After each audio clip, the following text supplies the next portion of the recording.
He said I didn't fit the life he was building. Then he told me what that meant. We had been married for 7 years. 7 years of shared grocery lists and Sunday morning coffee, and the kind of quiet routine that feels like safety until it doesn't anymore. His name was Marcus, and in the end, he stood in our kitchen. The kitchen we had painted together, that pale sage green I had picked out from a sample card at the hardware store in Kensington. And he told me, in a voice that was almost apologetic, that I wasn't the kind of woman he needed beside him anymore. I asked him what he meant. He said I wasn't polished enough, that I didn't carry myself the right way at his firm's events, that the other partners' wives had a certain presence, a certain look, and he paused here, searching for the word. I didn't project that. I stood there, holding a dish towel. I remember that detail for some reason. The dish towel. It was the one with the little embroidered moose on it that my Aunt Deborah had given us as a housewarming gift when we moved into that house in Calgary. I stood there with that ridiculous moose dish towel in my hands, and I listened to my husband of 7 years explain to me that I wasn't attractive enough for the career he wanted. He didn't say ugly. He was too careful for that. But that's what he meant. You know what's funny? I had been with Marcus since I was 26 years old. I had put him through the last 2 years of his MBA while working full-time as an administrative coordinator at a health services company downtown. I had organized his study notes. I had made dinners that sat in the oven getting dry while he stayed late at the library. I had sat beside him at every networking event, every firm dinner, every charity gala, smiling until my face hurt, learning the names of people who never quite learned mine. And in all of that time, I had never once thought about whether I was the right kind of woman for his ambitions. I had just thought I was his wife. I was 33 years old when he said those words to me in our kitchen, and I had no idea who I was outside of being his wife. That was the part that scared me most. Not the divorce, not the house, not the money, not the logistics of it all. It was standing there in that kitchen realizing that I had spent 7 years making myself smaller so that I could fit inside someone else's idea of a life. My mother had a saying. She used to say it to me when I was young, and someone at school had been cruel or dismissive or had left me out of something. She'd sit down beside me at the kitchen table. She had this old farmhouse table that had belonged to her own mother, all scratched and scarred and warm, and she'd put her hand over mine and say, "Sophie, the people who can't see your worth are telling you about themselves, not about you." My mother's name is Carol. She lives in a small house in Cochrane, about 40 minutes west of Calgary, and she has a garden that she tends with more devotion than most people give to anything in their lives. She said to me so many times when I was growing up that I had stopped really hearing it, the way you stop hearing things that are always there. I heard it again the night Marcus and I had that conversation. I was sitting in my car in the driveway because I didn't want to go back inside yet, and I could hear her voice so clearly it was like she was in the passenger seat beside me. The people who can't see your worth are telling you about themselves, not about you. I called her. It was past 10 o'clock, and she answered on the second ring, because she always answers, no matter what time it is, no matter what's happening. And I told her everything. I didn't clean it up or soften it the way I usually did. I just told her what he said, word for word, and then I sat there in the dark in the driveway and I cried. She listened. That was the thing about my mother. She listened before she said anything. And when I was done, she said, very quietly, "Are you safe?" I said, "Yes," she said. "Then we can fix everything else." The divorce took 8 months. Marcus had a lawyer from a firm downtown, someone polished and precise, and I found someone through a friend of a friend, a woman named Patricia, who had an office near Bridgeland, and who had seen, she told me calmly during our first meeting, every version of this particular story there was to see. What I want to tell you about is not the divorce itself. The divorce was paperwork and waiting, and a particular kind of grief that doesn't look like grief from the outside, the kind where you're functioning and answering emails and going to the grocery store, and no one can see that something inside you has been hollowed out. I don't want to talk too long about that part. It lasted long enough as it was. What I want to tell you about is the Tuesday morning, about 6 weeks after Marcus first said what he said, when I was sitting at my desk at work, and I got an email notification from a LinkedIn connection.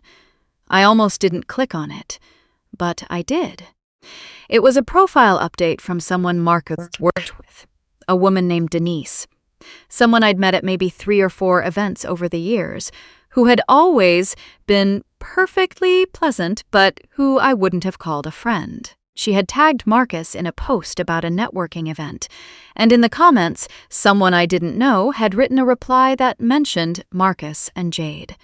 Jade. I closed the tab. I opened it again. I read it 3 more times. I went to the washroom, ran cold water over my wrists the way you do when you're trying to stay calm, looked at myself in the mirror above the sink, and I thought, how long? I drove to my mother's house that weekend, and I told her what I suspected. She sat very still across from me at that scratched farmhouse table, and she said, "Do you want to know for certain?" I said I did. She said, "Then you need to know everything before you do anything. Don't move until you can see the whole board." I took that advice seriously. I spent the next 3 weeks going through everything I had access to: bank statements, shared accounts, credit card records that I was still entitled to see. Marcus had always managed our finances. That had felt like a kindness at the time, like he was taking something off my plate. I understood now what it had actually been. He had managed the money because controlling the money meant controlling the options. What I found was not small. Over the previous 14 months, Marcus had transferred a total of $47, zuzos from our joint savings into an account I had no access to, not all at once. In small amounts, some of them, the kind that wouldn't catch your eye on a monthly statement unless you were looking. Some larger, a wire transfer here, a withdrawal there, the kind of financial architecture that takes planning. I took the statements to Patricia. She looked at them for a long time. Then she looked at me. She said, "This is dissipation of marital assets. He was doing this while still married to you." I said I knew. She said, "This changes things considerably. I had my own savings.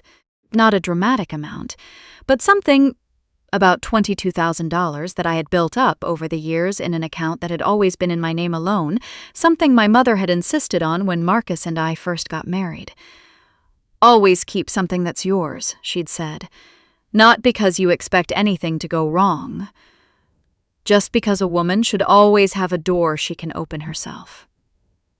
I had never touched it. Not once in 7 years. During the divorce proceedings, the courts factored in Marcus's financial misconduct. I won't go into every detail, because Patricia handled most of it, and the truth is that by the end I was so tired of the whole process that I mostly just signed what she told me to sign and trusted her judgment. But the outcome was that I left the marriage with a settlement that was significantly more than Marcus had anticipated. The house was sold. I received just over $68,000 in total, settlement plus my own savings. And I walked out of a mediator's office on a cold Thursday afternoon in February with a check and a very strange feeling that I can only describe as the particular lightness of someone who has put down a very heavy bag they didn't realize they were carrying. Jade, for what it's worth, was someone Marcus had met at his gym. She was 28. She worked in marketing, and from what I gathered from the very limited amount of looking I allowed myself to do, she was everything Marcus had apparently decided I wasn't. Blonde. Slim. The kind of woman who appeared in photos at the kinds of events where people wore things I wouldn't have known how to wear. I thought about her more than I should have in those early months. I'm not going to pretend otherwise. I thought about what she had that I didn't. I thought about whether Marcus was right about me. Whether there was something I had been missing about myself all along, some fundamental inadequacy I'd been blind to. My best friend is named Adrian. We've been close since university, since a sociology seminar in second year, where we both wrote papers on the same obscure theorist and ended up arguing about it for 3 hours over terrible coffee at the student union. She has known me longer than Marcus ever did. And one night, maybe 2 months after the divorce was final, she came over to my new apartment, a 1-bedroom in Inglewood that I had chosen entirely by myself, with no input from anyone, which was quietly thrilling. And she brought wine and take-out Thai, and she sat on my couch and she said, "Are you done feeling sorry for yourself?" I said I thought so. She said, "Good, because I need you to listen to me. Are you listening?" I said yes. She said, "Marcus didn't leave you because of how you look. Marcus left you because he was afraid of you. Because somewhere underneath all of that contrangement nonsense, he knew that you were more capable than he was, and that terrified him. So he found a reason that put the problem on your face instead of on his character. Do you understand what I'm telling you?" I didn't answer right away. She said, "Sophie, what did you want to do before you met him?" And something shifted when she asked that. Something quiet and very old. I had wanted to write, not copy, not content, not the kind of corporate communication I had been producing for a decade. I had wanted to tell stories. Real ones. I had started a personal essay collection when I was 24, before Marcus, before the life we had built together. Absorbed every hour I had. I had 12 finished essays in a folder on my laptop. I had not opened that folder in over 5 years. That night, after Adrian left, I opened it. I want to be honest about what happened next, because I think sometimes these stories get told in a way that makes transformation sound clean and quick and inevitable, and it wasn't any of those things for me. The first 3 months in that apartment were hard. Not dramatic hard. Not falling apart hard. Just the quiet grinding difficulty of rebuilding a life from scratch at 33 years old in a city where your social life had been mostly constructed around a person who was no longer there. I went to work. I came home. I cooked for one, which took longer than you'd think to stop feeling sad about. I called my mother more than I had in years. I also wrote. Not every day. Some weeks, not at all. But I opened that folder and I read what I had written at 24, and I was surprised to find that it wasn't as bad as I had expected. It was rough in places. It was uneven. It needed work. But there was something in it that felt like me in a way that nothing else in my life had felt like me in a very long time. I started adding to it. I wrote about Calgary in winter, about the way the cold comes in fast off the mountains, about the particular silence of a Sunday morning when the whole city seems to be staying in bed. I wrote about my mother's garden. I wrote, carefully, not all at once, about the marriage, about what it feels like to love someone who is slowly, quietly convincing you that you are less than you are. I didn't write about Marcus by name, but I wrote about it. I found a writing group. It met on Wednesday evenings in the back room of a bookstore on 17th Avenue. 7 people around a long table with a bad overhead lighting and very good coffee. And they read my work without knowing anything about me, and they told me honestly what was working and what wasn't. A woman named Teresa, who was maybe 60, and had the kind of direct manner that I had come to associate with people who had already made all their mistakes and had no patience for pretending otherwise, told me after my 3rd session that I had a voice.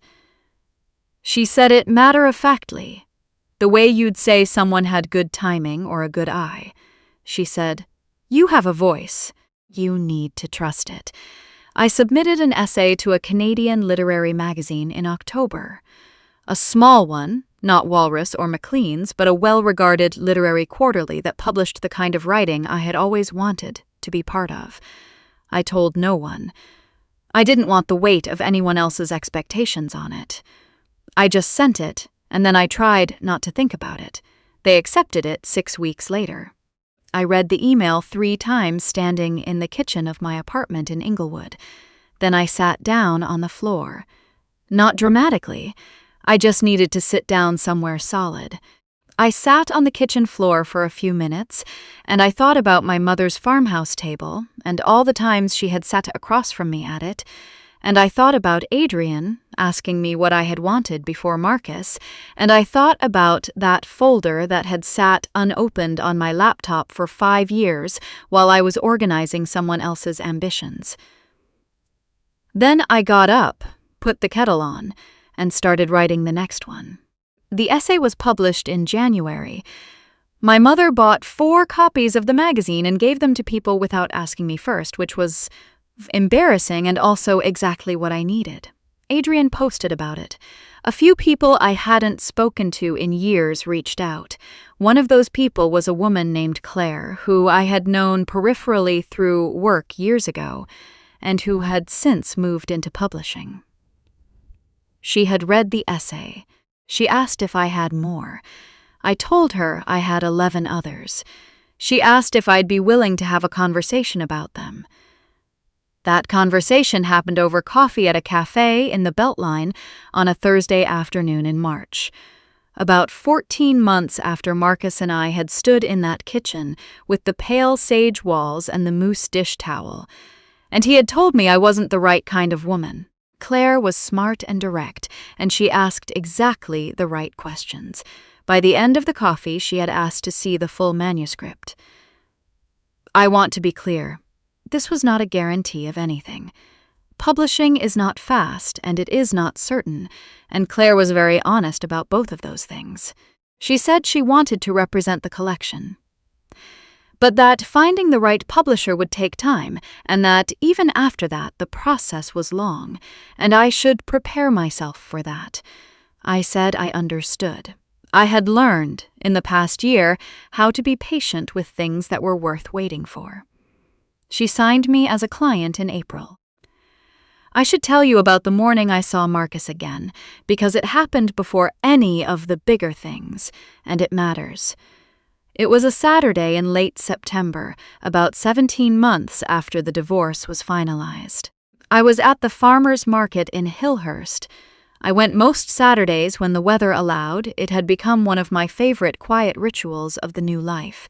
And I was standing at a produce stand, looking at tomatoes when I heard his voice behind me. I recognized it immediately. You don't stop knowing the voice of someone you spent 7 years with. I turned around slowly. He was with Jade. She was exactly as I had pictured her, which was somehow both strange and completely unsurprising. She was looking at something on her phone. He was looking at me. For a moment, neither of us said anything. He looked. I searched for the right word, and the one that came to me was reduced. Not physically, he was the same as he had always been. But there was something in his expression that I had not expected, something that looked almost like recognition of a kind that came too late. He looked at me the way people look at something they gave away and then changed their mind about. I was wearing a linen jacket I had bought for myself 3 months earlier, the kind of thing I had always wanted and had somehow never permitted myself. My hair was the way I had started wearing it since Adrian had convinced me to stop overthinking it. I was holding a paper bag of heirloom tomatoes, and I had nowhere to be for the rest of the day. I looked at him for just long enough that he would know I had seen him clearly. Then I turned back to the tomatoes. I did not say anything. I did not feel the need to. There was nothing he needed to hear from me, and nothing I needed to say. The version of me who had stood in that kitchen, holding a mousse dish towel and asking what he meant, she had needed something from him. She had needed an explanation, a retraction, something that would make the thing he had said make sense in a way that didn't require her to take it apart and start over. I did not need any of that anymore. I paid for my tomatoes. I walked away. I was halfway down the block before I realized I was smiling. Claire called me on a Tuesday in November. I was at my desk at work, the same desk where, 20 months earlier, I had seen a LinkedIn notification that changed everything I thought I knew about my marriage. She said she had an offer. She said the number carefully. The way you say something you know will land. I had to ask her to repeat it. She repeated it. It was more money than I had made in 3 years at my job, for a collection of essays. For 12 pieces of writing that I had started at 24 and finished in the year after my husband told me I wasn't good enough. The book was offered a deal with a Toronto-based independent press with national distribution. It was scheduled for publication the following autumn. The title we agreed on was the same title I had given the opening essay, the one I had written late at night in my apartment in Inglewood, in the months after the divorce, the one that had started the whole chain of things. It was called The Door She Kept. My mother cried when I told her. She doesn't cry often. She sat at her farmhouse table. I was there in person this time. I had driven out to Cochrane specifically to tell her face to face, and she put her hands over her face for a moment, and then she looked up and she said, "Your grandmother would have been so proud of you." I had not expected her to say my grandmother. I had been thinking about my own journey, my own year, my own small accumulations of effort. And then my mother said that, and I thought about all the women in my family who had kept their own doors, who had held their own hands in difficult times, who had passed along the particular kind of practical wisdom that doesn't sound like wisdom when you first hear it and sounds like everything when you need it most. I thought about my mother saying, "Always keep something that's yours." I thought about the $22,000 that had sat in my account for 7 years, untouched, a door I could open myself. I thought about everything I would never have written if things had gone differently. The book came out the following October. I will not tell you that everything about it was easy or glamorous, because it wasn't. A book launch is mostly logistics and anxiety, and the fear that no one will come, and then people come and you feel something so complicated you don't have a word for it. My mother was there. Adrian was there, in the front row, which she had chosen specifically so I would see her face if I got nervous. Patricia came, which surprised me and also didn't. Teresa reviewed in the Globe and Mail. The book was reviewed in the Globe and Mail. The reviewer called it an unflinching, quietly devastating account of the cost of self-erasure. I read that line so many times I could say it backwards. Not because it was flattering, though it was, but because self-erasure was exactly the right word for the thing I had not had a name for while it was happening. The essay collection landed on the CBC Books list in November. It was a bestseller by Canadian literary standards, which is to say it was not a blockbuster, but it was read by people who wrote to me about it, in terms that made it clear that the experience of reading it had mattered to them. I received emails from women in Edmonton and Vancouver and Halifax and some towns in Nova Scotia and Northern Ontario who told me that something in the book had named a thing they had been carrying. That was worth more than any number. In January, 26 months after Marcus stood in our kitchen with its pale sage walls and told me I didn't project the right kind of image, I was contacted by a journalist at a national magazine about a profile piece. It was the kind of piece they did occasionally about women whose work had found an unexpected audience. The journalist was warm and thorough. She asked good questions. The piece ran in March, full page, with a photograph. I had never had a professional photograph taken of myself before, and I did not know how to feel about it until I saw it. And then I felt, I'm not sure how to explain this. I felt like I was looking at someone who had come a long way and was not surprised to have arrived. Marcus saw the piece. I knew this because a mutual acquaintance told me, not with any cruelty, just as a passing thing. The way people mention these small ironies of life. She said he had seen it and had been very quiet afterward. I did not feel triumph when I heard that. I want to be honest about that too. I had expected to feel something sharp and bright and satisfying. The way you imagine revenge will feel when you're deep in the worst of it. But by the time that happened, I was so far on the other side of all of it that what I actually felt was something closer to nothing. A quiet absence of feeling that was actually its own kind of answer. He had looked at me in that kitchen, and he had decided what I was. He had been telling me about himself. My mother had been right. I still live in Calgary. I still go to the farmer's market on Saturday mornings when the weather is good, and I still buy too many tomatoes.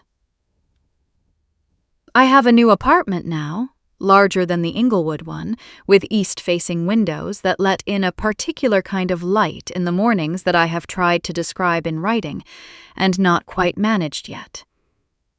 I'm working on a second book. It's going more slowly than the first, but I've learned to trust that slow and right is better than fast and wrong. Adrian is getting married in the spring. I'm the one she asked to speak at her wedding, which I consider the highest honor I've been given in my adult life, more than the review in the Globe and Mail, more than the bestseller list, more than any of it. My mother's garden did exceptionally well last summer. She grew a variety of heirloom tomato she'd been trying to cultivate for 3 years, and she called me in August to tell me it had finally worked, and she was so pleased about it that I could hear her smiling through the phone. I kept the mousse dish towel. It's hanging in my kitchen right now. I kept it on purpose. Not as a reminder of Marcus or of that night, or of anything painful.